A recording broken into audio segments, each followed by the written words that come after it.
Isang maikling kwento pero totoo. Nang nilalang ng Diyos ang kalabaw, sabi niya rito, ikaw ay magtatrabaho mula umaga hanggang gabi. Bubuhatin mo at kakayanin ang lahat ng ipapapasan sa iyo, mabubuhay ka ng 50 taon. Sagot ng kalabaw, masyadong mahaba po yung 50 taon, pwede po bang 20 taon na lang? At sumang-ayon ng Diyos sa kahilingan ng kalabaw.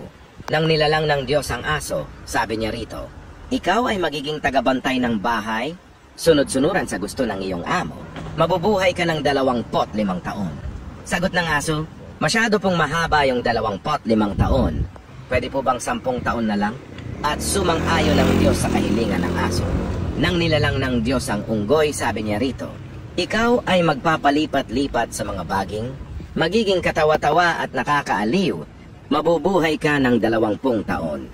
Sagot ng unggoy, masyado pong mahaba yung 20 taon, pwede po bang 10 taon na lang?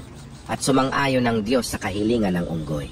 Nang nilalang ng Diyos ang tao, sabi niya rito, ikaw ang pinakamatalinong nilalang sa mundo, magiging amo ng lahat ng mga hayop, dodominahin mo ang buong mundo, mabubuhay ka ng 20 taon.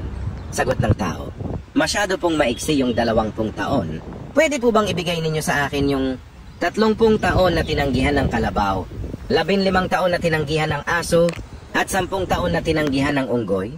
At sumang-ayon uli ang Diyos sa kahilingan ng tao.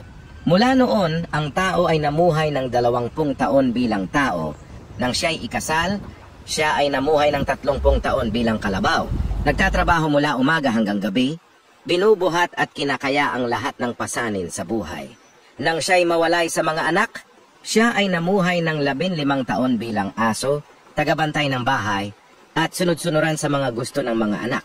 Nang siya'y matanda at retirado na, siya ay namuhay ng 10 taon bilang unggoy, padalaw-dalaw at palipat-lipat sa mga bahay ng mga anak, nagiging katawa-tawa para aliwin ang mga apo.